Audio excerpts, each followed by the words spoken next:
let's start the newspaper, folks. The first news: ED extension of ED chief tenure invalid. He must go at on July 31st.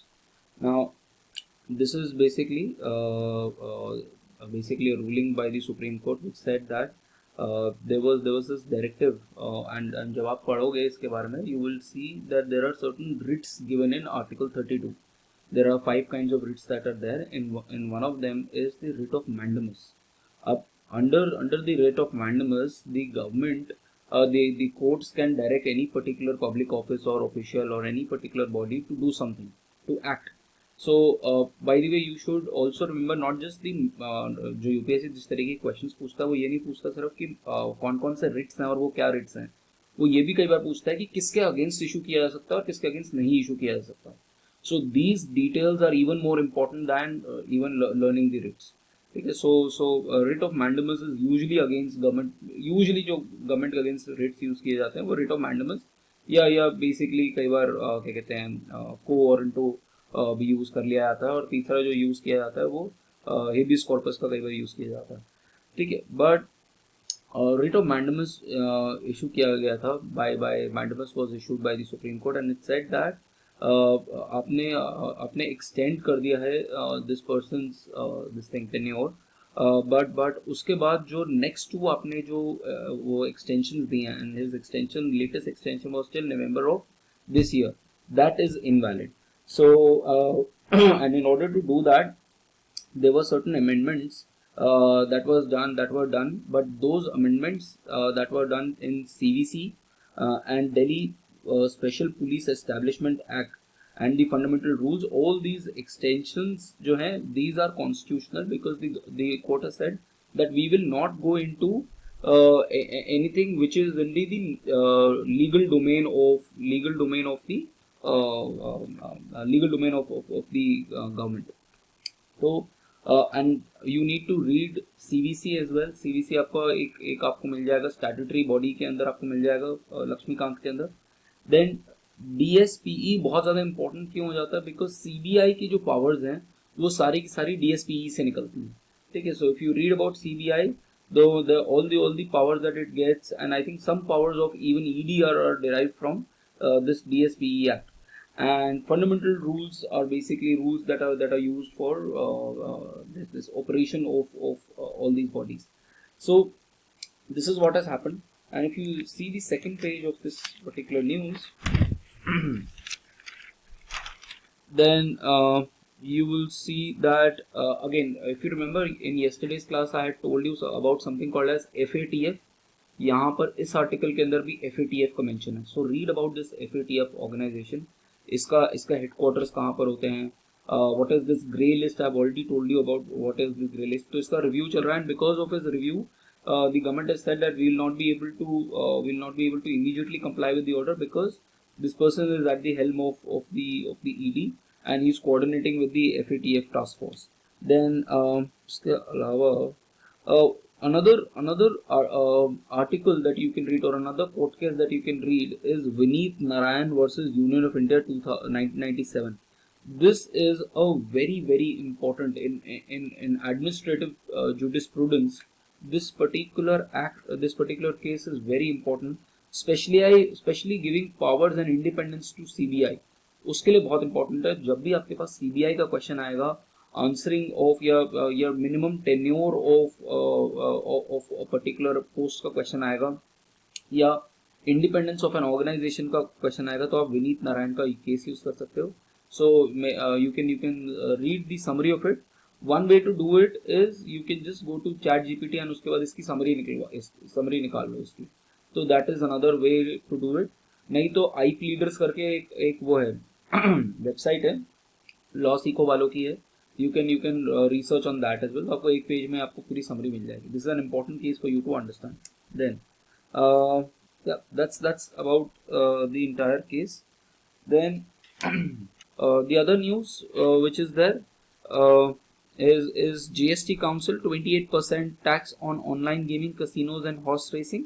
Now what has happened is that this was a matter of debate between many states that what should be the what should be the rate at which online gaming should be charged. And online gaming के अंदर भी multiple तरीके की gaming आ जाती है कि game of chance होता है, कि गेम ऑफ विनिंग होता है, एब्सोल्यूट लक होता है, या स्किल यूज हो रहा है.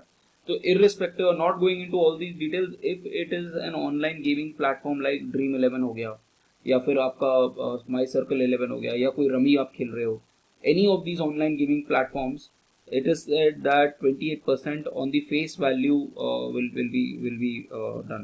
So this is one area where they've agreed on. और if you see page 2, तो उसके अंदर आपको एक और चीज मिल जाएगी यहाँ पर, that there is this discussion on बिल्कुल last line. The council has also recommended mechanism for appellate tribunals from 1st of August. So you will have a GST appellate tribunal very soon, and it will be working from 1st of August. So this is a new amendment, this is a new change that is coming to GST. तो अगर आप GST का कोई भी issue से लेके, अगर आप if you have any issues, if you have any contentions कि what that मेरा GST ज़्यादा लगा है, कम लगा है, कुछ इशू है, तो you can appeal to the GST appellate body. PM heads to Paris, इसके अंदर हमारे पास अभी एक बहुत बड़ा आर्टिकल है, this thing we'll read that article. Then directly come to, there's a lot of political news. Come to page number 11, explained. Now explained page पे सबसे important news is not enough rain in pulses. Not enough rain in Pulses heartland. Why Arhar could face the heat this year.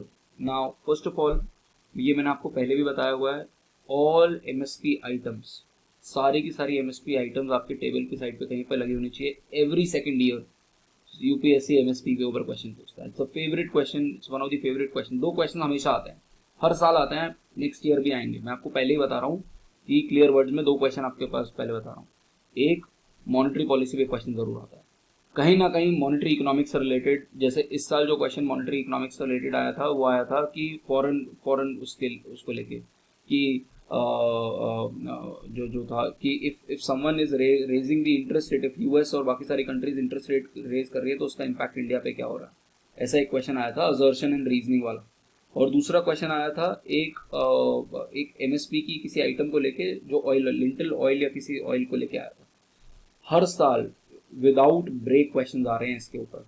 तो it is criminal for you to not go through this portion.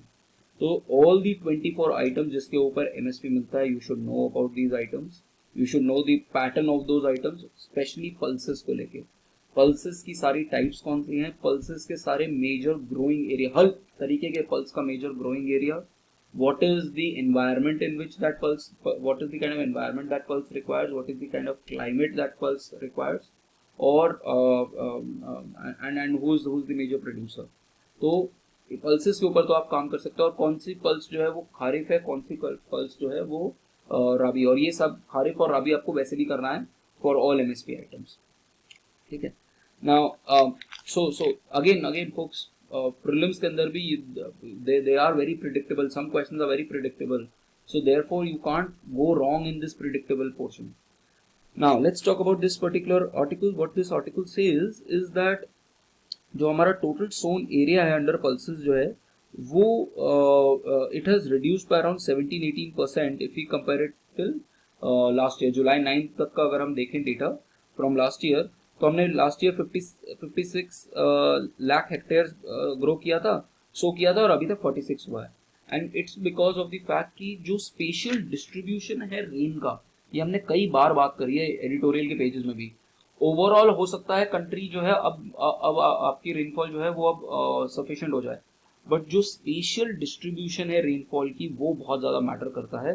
Because some states like Maharashtra, some states like Telangana, Karnataka are still reeling under deficit of rainfall as compared to northern Indian states जिनके पास surplus है, especially जैसे राजस्थान है. तो राजस्थान जो है वो मूंग दाल बनाता है, ठीक है, which is called as green, I think green gram बोलते हैं उसे. ठीक है. तो वो राजस्थान जो है, क्योंकि उसके पास ज़्यादा रेनफॉल हुई है, तो इसीलिए that it's been able to produce more, पर at the same point of time अरहर जो बेसिकली महाराष्ट्र और कर्नाटका बनाता है, वहाँ रेनफॉल कम हुई है, इसलिए वो उसके साथ कम है। इनके डिफरेंट नेम्स भी आपको पता होनी चाहिए। फॉर एग्जांपल अरहर या तूर को हम पिजन पी बोलते हैं, ठीक है। सिमिलरली हम उड़द को ब्लैक ग्राम बोलते हैं, हम इसको योर मूंग को हम ग्रीन ग्राम बोलते हैं। तो ये आपके पास ये ऑल्टरनेटिव नेम्स भी आपको पता होने चाहिए। Don't get confuse between these names as well. Then, so up if you see the acreage has declined in Maharashtra and in Karnataka, as well as little bit in Maharashtra. Apart from that, on the other side, Rajasthan के अंदर increase है। और impact क्या है of the deficient rainfall? I've already told you that some states like इस case के अंदर महाराष्ट्र के अंदर 26%, कर्नाटका के अंदर 30%, और किसी और एक और स्टेट तेलंगाना के अंदर भी कम है एज अगेंस्ट राजस्थान जिसके पास ज्यादा है।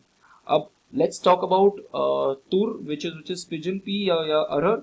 नाउ इसके अंदर इसकी जो प्रोडक्शन है, इसकी जो सोइंग है वो हाफ हो गई है, बिकॉज ये मेजरली कर्नाटका, मराठवाड़ा और विदर्भा रीजन में ग्रो किया जाता है। सो रीड अबाउट कि क्यों यहाँ पर ग्रो किया जाता है। तो पल्सेस का एक रिक्वायरमेंट है, पर्टिकुलर काइंड ऑफ रिक्वायरमेंट है, वो ये सॉइल पूरी कर रही होती है। तो that is why. And then apart from that, जो ग्रीन ग्राम है उसके लिए उसका इंक्रीज हुआ है। इनफैक्ट मूंग का जो एकरेज है that has increase because of that of Rajasthan, and the biggest producer of urad is MP. तो आपके पास ये सारा डेटा भी एक जगह पे, एग्रीकल्चर का एक पेज बना के जब आप प्रीलिम्स के लिए काम करोगे तो एग्रीकल्चर का जब आप पेज बनाओगे तो एग्रीकल्चर के अंदर सारे क्रॉप्स लिखोगे, उनका एरिया बनाना शुरू करोगे मैप के अंदर, कहाँ कहाँ बन रहा है, कहाँ कहाँ प्रोड्यूस हो रहा है। और वही मैप बाय द वे अगर आपके पास मेंस में ऐसा क्वेश्चन आ जाता है तो आप इंडिया का छोटा सा मैप बना दोगे और उसके अंदर ये चीजें करोगे।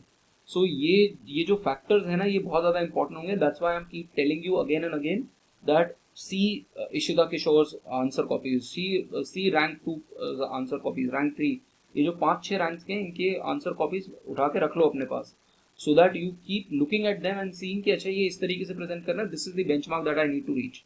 Don't try to reinvent the wheel. जब ये इनके मार्क्स अच्छे आ रहे हैं तो उसी तरीके से आपको लिखना भी है। Let's talk about arhar. Arhar is a problem.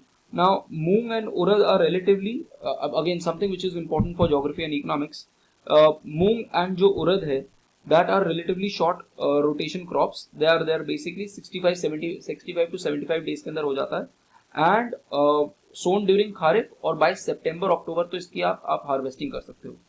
As compare to this अरहर जो है वो लेता है 150 टू 180 डेज, 6 मंथ्स के अराउंड, 5 to 6 मंथ्स रहता है। दैट मीन्स उसकी जो हार्वेस्टिंग होगी वो होगी दिसंबर के अंदर। अगर आप अभी सो करोगे तो दिसंबर के अंदर उसकी हार्वेस्टिंग हो रही होगी।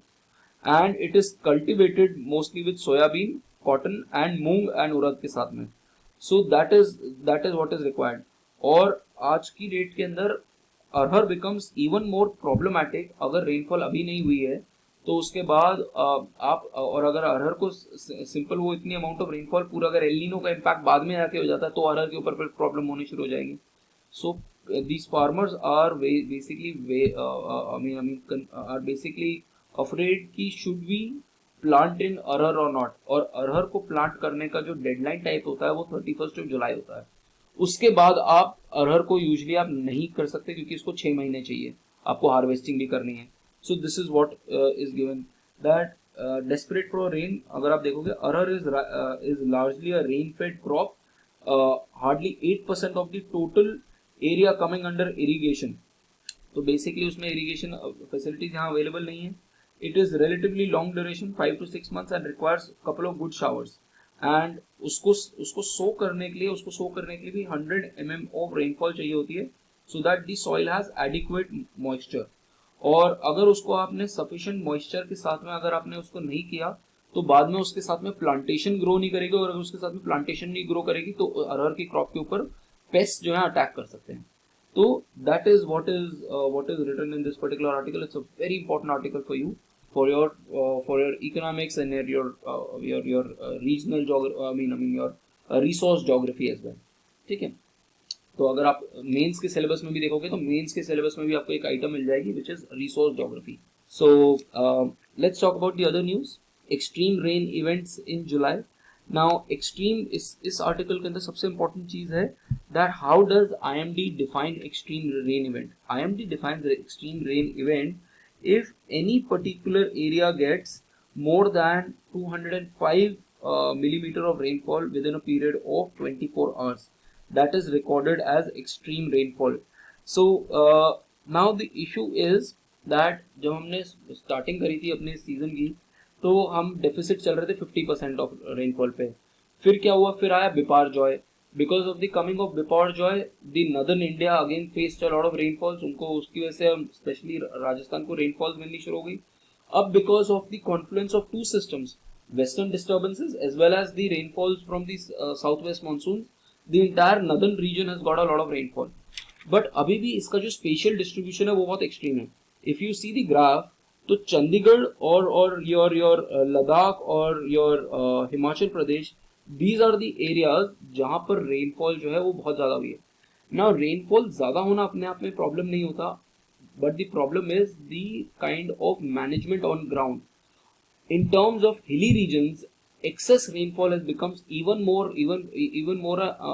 a challenge because of the disasters that it follows with respect to landslides. तो landslides जो हो जाती हैं उसकी वजह से और भी ज़्यादा प्रॉब्लम हो जाती है. Now, what has happened is that rainfall in itself is not a problem. It's the urban planning which becomes problem. That how have been our infrastructure to handle this excess rainfall is not sufficient. और उसका एक major reason है concretization. यहाँ पे लिखा नहीं हुआ है, is basically concretization. What has happened is हमने जो natural flow of water है, जो absorption of water है into the earth, वो खत्म कर दिया है. क्यों? क्योंकि हर जगह हमने कंक्रीट लगा दिया है. तो और उसकी वजह से क्या हुआ है, जैसे रोड्स कंक्रीट के बन गई है. हमारी आज की डेट में अगर हम अपने अपार्टमेंट्स देखें तो हर जगह कंक्रीट हो गया है. तो the ability of the rainfall to seep into the natural aquifer वो खत्म हो गया है.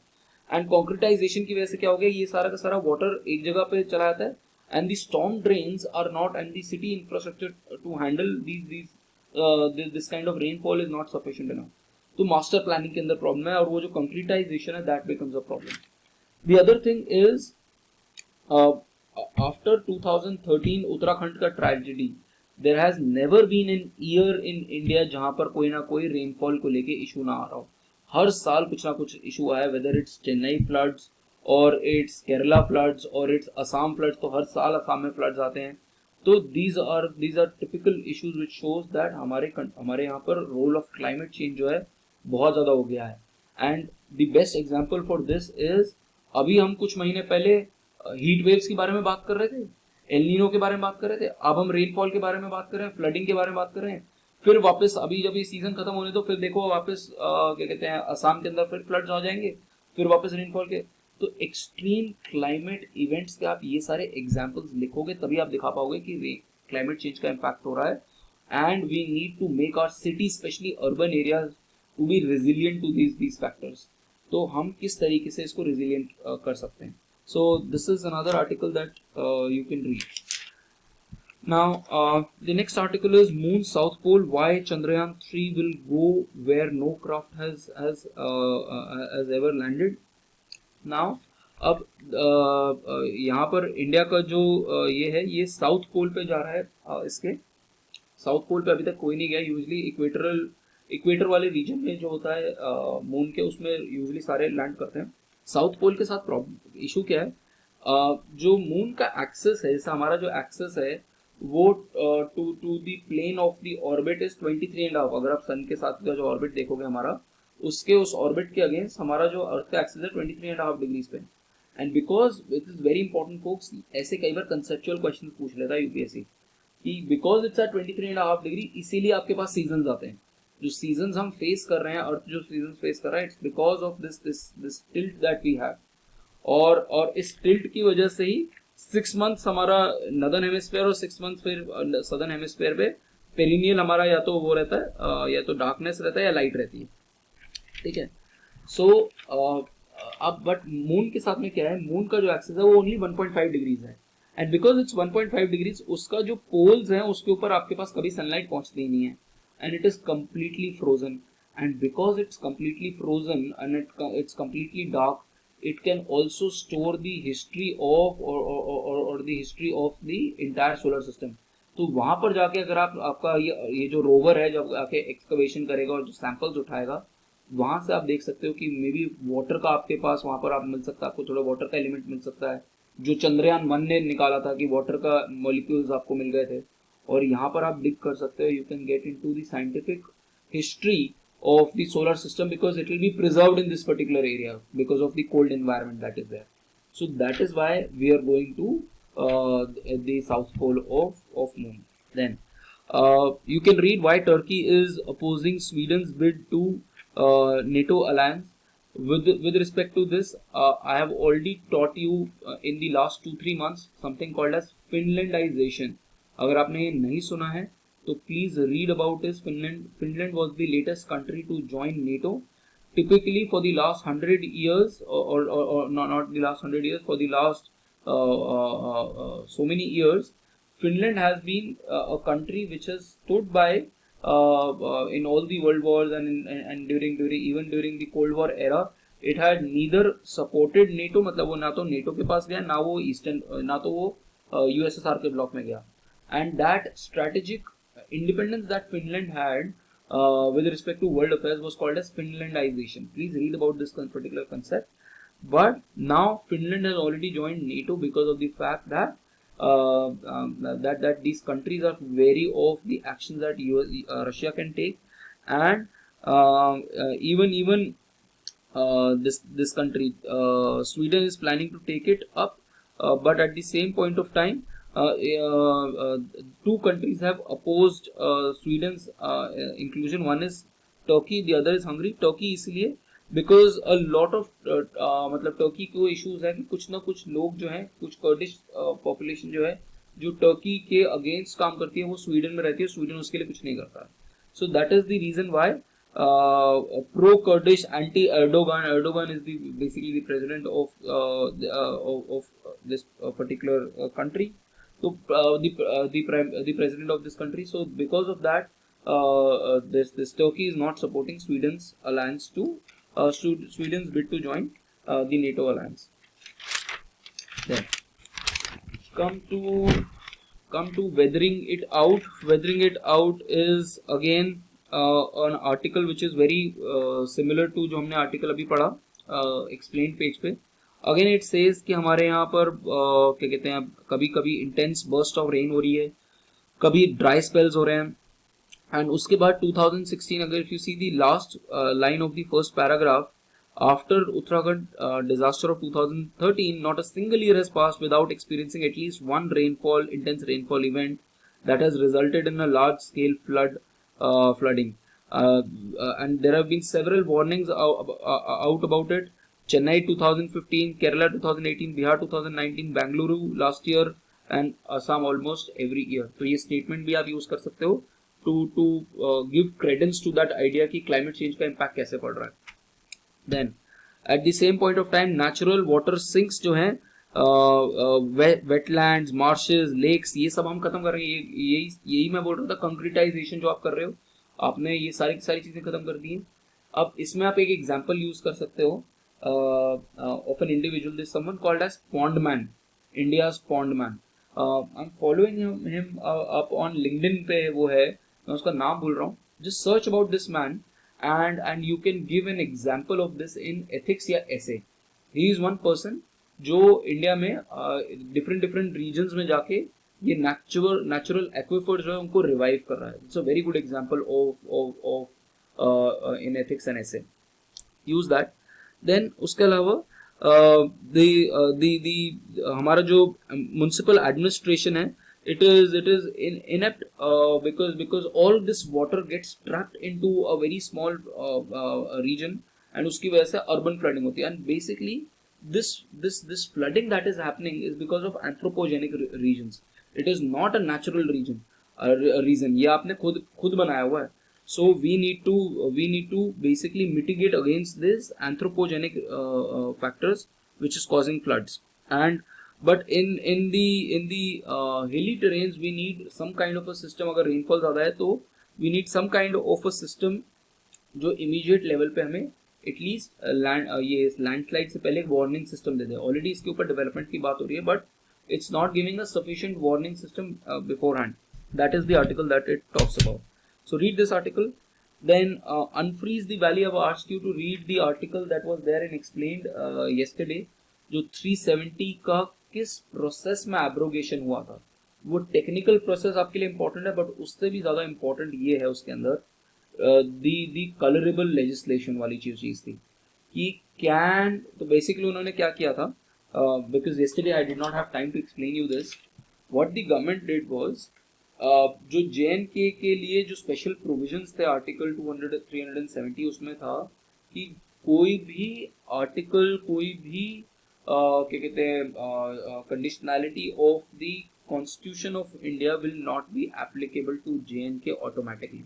ये सेम चीज है जो 371 में नागालैंड को भी मिल रही है, ठीक है. बट 371 के केस में कल्चर और रिलीजन को लेके है, यहाँ पर ऑल इन ऑल हर चीज के लिए था. दूसरी चीज, जो JNK का कॉन्स्टिट्यूशन है उसको हटाया नहीं जा सकता, उसको मॉडिफाई नहीं किया जा सकता without the constituent assembly of JNK. Constituent assembly of JNK तो 1950 में बनी थी ना, वो तो वापस नहीं आ सकती. Now what the government did was 370 को पहले अमेंड किया और उसके अंदर से ये जो दी कॉन्स्टिट्यूएंट असेंबली ऑफ JNK है, इसको रिप्लेस किया गया with constituent assembly of state, with the state assembly के साथ में. तो कॉन्स्टिट्यूएंट असेंबली तो वो वही जो जिसने कॉन्स्टिट्यूशन बनाया था उसको पहले रिप्लेस कर दिया स्टेट की लेजिस्लेटिव असेंबली के साथ में. अब फिर नेक्स्ट चीज क्या करी, अब क्योंकि स्टेट जो है वो प्रेसिडेंशियल पावर के अंडर चल रहा है, वो प्रेसिडेंट रूल चल रहा है, तो क्योंकि प्रेसिडेंट रूल चल रहा है तो उसने governor becomes the will of the state. तो इन्होंने कहा कि बिकॉज कि यहाँ पर अभी वो नहीं है, प्रेसिडेंट की पावर नहीं, वो नहीं है, स्टेट की लेजिस्लेटिव असेंबली नहीं है, इसलिए governor is acting on the behalf of the state government and he has recommended for the abrogation of this particular article and he has asked for कि इस स्टेट को इस बेसिकली स्टेट को divide कर दिया जाए टू पार्ट्स के अंदर. one of which will be a UT with union territory, the other will be is a UT without a union territory, using article 3. अब the question is, one of the basic questions is that is it allowed to do that? Does the constitution allow that आप क्या कहते हैं the governor and the president or the president can take this action when the state legislative assembly is not in power? Usual cases में नहीं हो सकता, ठीक है. तो ये एक क्वेश्चन का इशू. और दूसरा क्वेश्चन का जो मेजर इशू बनता है वो है आर्टिकल 3 को लेके, which says कि can you divide a state into union territories, ठीक है. स्टेट्स का सेंटर के पास पावर है 2 स्टेट्स में डिवाइड करने की, बट उसके लिए concurrence of the state government भी चाहिए होता है. एटलीस्ट वहां पर आपको ये नोटिफाई करना पड़ेगा. अगर वो नहीं हुआ है तो नहीं कर सकते हो. So all of these things were required, which were not followed, and that is why there is a legal challenge to this. In petitioners में एक बहुत famous petitioner था, who was 2009 का IAS का topper, Shah Faisal, and he went into this political frame. And why am I talking about this is कि जब आप usually सारे के सारे UPSC करना चाह रहे हो, UPSC में मतलब IAS बनना मुश्किल है, बट उसके बाद निकलना और भी मुश्किल है. Even after all of that, even after he resigned from the job, government ने उसका कभी रेजिग्नेशन एक्सेप्ट ही नहीं किया था. Now he is I mean 3-4 साल ये सब किया, and then he came back and said नहीं, I want to join my IAS service, and the government said okay you can join it. तो सिविल सर्विसेज के अंदर आना मुश्किल है, गवर्नमेंट के अंदर आना मुश्किल है, बट निकलना और भी ज्यादा मुश्किल है. आप चाह के भी रिजाइन करके गवर्नमेंट आपको निकलने नहीं देगी. So this is another issue with services. Then उसके बाद you can read this article, taking digital next steps. Yeah, you can read it if you want to read this article, digital economy के ऊपर. It's a decent article. India State of Digital Report के बारे में बात कर रहा है कि हमारे पास एक्सेस कितना है और क्या कहते हैं इक्वालिटी कितनी है. कई बार सप्लाई के साथ इशू रहता है, तो you can read this article for this. But what is more important is the next tango in Paris. ये ज़्यादा इंटरेस्टिंग आर्टिकल है. इसमें सबसे पहले what the concerns that we have raised is the security concerns. हम defence और security के ऊपर काफ़ी सारे पैक्ट साइन कर रहे हैं यूरोप के साथ, स्पेशली फ्रांस के साथ. And India has played, and you can start your answers with this, that India has played in the stability of Europe not just once, twice. World war one के अंदर भी हमने massively contribute किया था with respect to our arm forces. World war two के अंदर भी हमने अपने मैसिवली क्या कहते हैं सपोर्ट किया था, not just in terms of armed forces but also in terms of cloth, also in terms of your food grains. So we have been supporting the security of the Europe for in the 20th century. Now we need a partnership in the 21st century where Europe and India can also support each other in terms of their security needs. तो यहाँ से आप एक चीज pickup कर सकते हो. Then अब कौन कौन से इश्यूज हैं. एक इशू जो है विद रिस्पेक्ट टू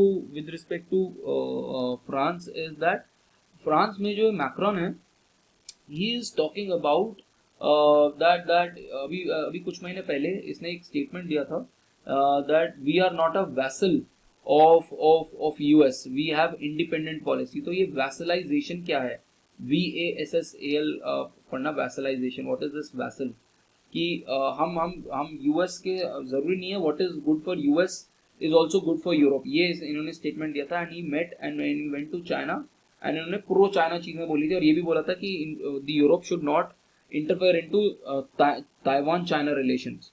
तो थोड़ा सा जो यूरोप के अंदर जो व्यू पॉइंट आना शुरू हो गया वो है कि we should not see everything from US perspective, we should have our own strategic economy. But at the same point of time India के साथ में है कि इंडिया का जो रिलेशन है with China with respect to the central Asia और जो पूरा एशियन आर्किटेक्चर है उसमें India and China don't see them eye to eye. तो India needs to talk to basically France and see what are their positions on China and what are the controversies that they were created. तो अगर आप second उसके अंदर बात करोगे column के अंदर, तो वो जो 4 वाला पॉइंट है वो पूरा इसके ऊपर है, that D risking economic ties with China and diversifying Asian commercial engagements with India as well. Then the another issue that India and France will see is the potential role of French in modernizing Indian defense relations. इसके ऊपर हमने 2-3 चीज़ें already बात कर ली हैं कि वो जो है वो ऑलरेडी हमारे साथ वो डेवलप कर रहे हैं. स्कॉर्पिंग हमने सबमरीन्स के बारे में बात करी थी, ठीक है. LNT जो है वो पार्टनर कर रहा है. दूसरा हमने बात करी थी कि रफेल का जो मरीन वर्जन है हम उसके वो जेट्स ले रहे हैं, ठीक है. और ऑलरेडी हमने रफेल ऑलरेडी खरीदे हुए हैं, तो we are deepening this relationship. Then अब उसके अलावा जो पॉइंट्स हैं वो है दैट टिपिकली इंडिया ने पिछले सेंचुरी के अंदर यूरोप को देखा है through Russia's eyes because of the fact that Russia has always stood with us and Russia was a major veto power security council के अंदर. You should have someone to rely on. और traditionally India के पास Russia का support रहता था कुछ भी चीज वीटो करने के लिए. And that is why we used to see Europe through the eyes of Russian. इसीलिए हम कोई भी चीज जो भी चीज रशिया करता था कहीं पर भी वो जैसे फॉर एग्जांपल क्रीमिया का एनेक्सेशन हो गया या यूक्रेन में कोई चीज हो गई, तो we never used to go against that particular narrative of Russia because of the support that it had given us. And दूसरा हमारा जो डिफेंस आर्किटेक्चर है उसमें रशिया का बहुत बड़ा रोल रहा है, तो we were over relying on Russia with respect to that. Now we need to we can completely be strategically independent in our views because हमने अपना डिफेंस रिलेशंस जो है वो काफी डाइवर्सिफाई कर लिया. So read this article. Then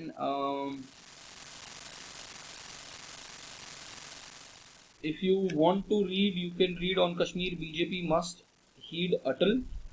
Now Atal ji की एक पॉलिसी होती थी यहाँ पर इन्होंने मेंशन किया है. हाँ, अगर आप देखो लास्ट पैराग्राफ और यही आप यूज करोगे अगर आपके पास बाई चांस कोई क्वेश्चन आ जाता है. और कई बार डेमोक्रेसी के ऊपर भी क्वेश्चन आ जाता है, इंटरनल कॉन्फ्लिक्ट्स के ऊपर क्वेश्चन आ जाता है, तो you can always use Atal Bihari Vajpayee this quotation which is that the slogan is Kashmiriyat insaniyat jamhuriyat.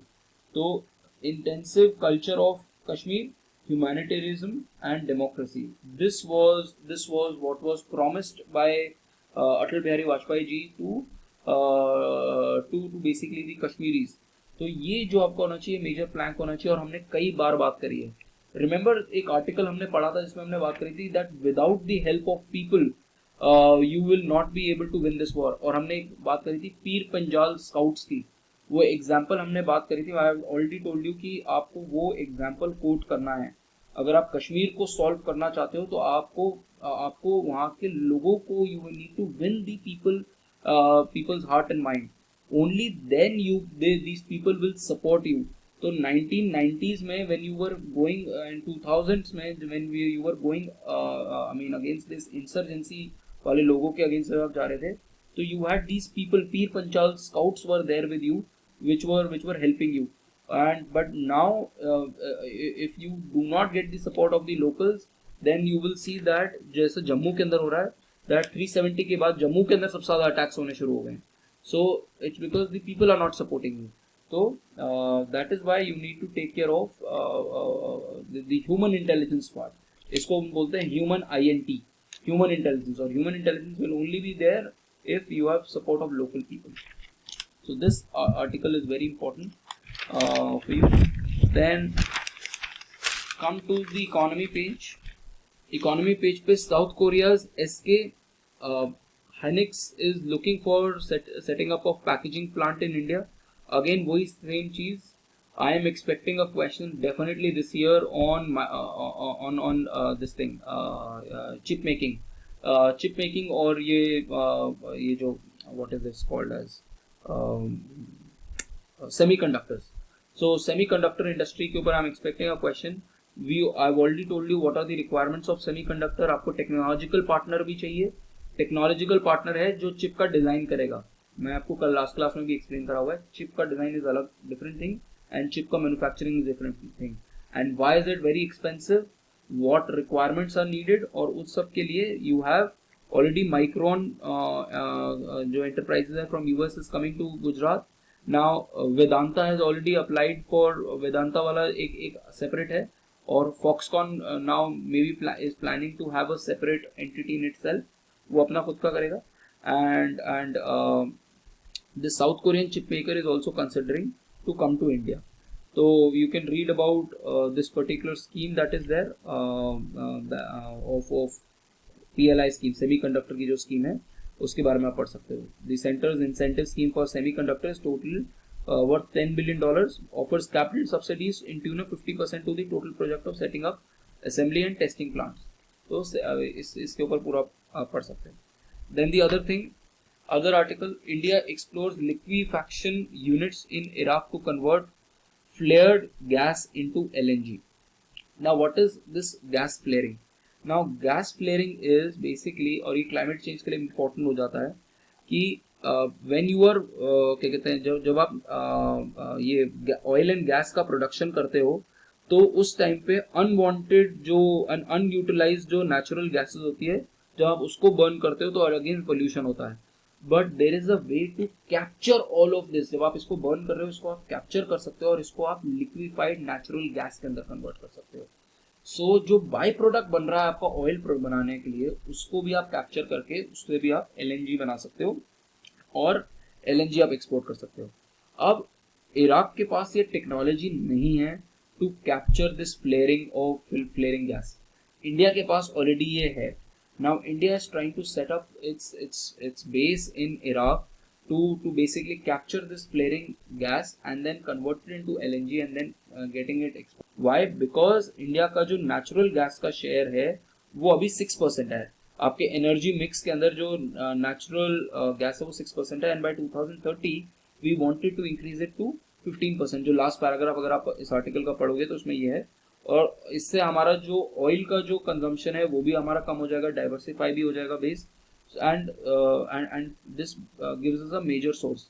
तो इसके लिए हमारी कंपनीज जो है is now looking for these options in Iraq. Then on track for pan India roll out of E20 petrol by 2025। मैंने आपको ethanol blending के बारे में बताया था, remember that article of science and tech day before yesterday, जिसके अंदर हमने वो सारी बैटरीज के बारे में बात करी थी, different types of EV vehicles. उसके अलावा I had also talked about hybrid fuels. Hybrid fuels के अंदर one of the fuels is ethanol blending. अभी तक हमारी 10% ethanol blending through out the country चल रही है, अब हम 20% कर रहे हैं। और इसके लिए एथेनॉल ब्लेंडिंग के अंदर बायोफ्यूल्स भी ना जनरेशनल वाइज होते हैं. Another homework for you. आप फर्स्ट जनरेशन बायोफ्यूल्स देखो, सेकंड जनरेशन बायोफ्यूल्स देखो, थर्ड जनरेशन बायोफ्यूल्स देखो, फोर्थ जनरेशन बायोफ्यूल्स देखो. Read about this biofuels. And मैंने एक बार आपको पहले भी बताया हुआ है what is green hydrogen, what is grey hydrogen and what is blue hydrogen. मैंने आपको तीनों टाइप ऑफ हाइड्रोजन बताए हैं. In one of the year ये क्वेश्चन जरूर प्रीलिम्स में आने वाला है. अगले 2-3 साल में ये क्वेश्चन आ जाएगा. I don't know which year it will come, but definitely it will come in one of these years. ठीक है. इस साल भी आई थिंक ग्रीन हाइड्रोजन पे कोई क्वेश्चन आया था. तो दिस इज वन एरिया जहां पर क्वेश्चंस आएंगे ही आएंगे आपको. So read about this article, and we are planning to increase it to 20%. That's about it, folks. If you, I'll just tell you, Hindu के अंदर अगर आप आर्टिकल पढ़ना चाहते हो, then हिंदू के अंदर you can read the editorials.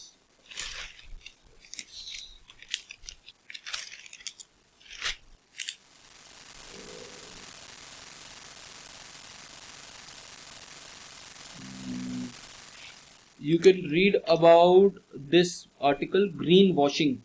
एक article है, you can read about it. और this is about the forest conservation amendment bill, और उसके अंदर क्या क्या changes लेके आ रहे हैं और उसकी वजह से अब कैसे green washing government of India कर रही है. So this article is important. और अगर आप पढ़ना चाहते हो then you can read demographic transition and changes in women lives. If you want to read that, you can read this article. These two articles are typically important for you to read. बाकी आप Indian express से जो बाकी कर रहे हो. Surprisingly Indian express ने ये फॉरेन कंजर्वेशन एक्ट, पता नहीं फॉरेस्ट कंजर्वेशन एक्ट को क्यों नहीं कवर किया है. ये कवरेज जो है वो आपको हिंदू में मिल जाएगा, इसलिए you can read it from Hindu. ठीक है. So that's about it folks. Let us meet tomorrow and we'll meet at 5 a.m. again, and we'll finish today's newspaper. Chalo. If you have any issues with respect to your this thing, your journaling, please send me a copy of what you have written. I can maybe address that. And Himanshu, if you're there, I'll talk to you today with respect to your Excel sheet. Chalo. Thank you very much. See you tomorrow morning at 5 a.m. Bye.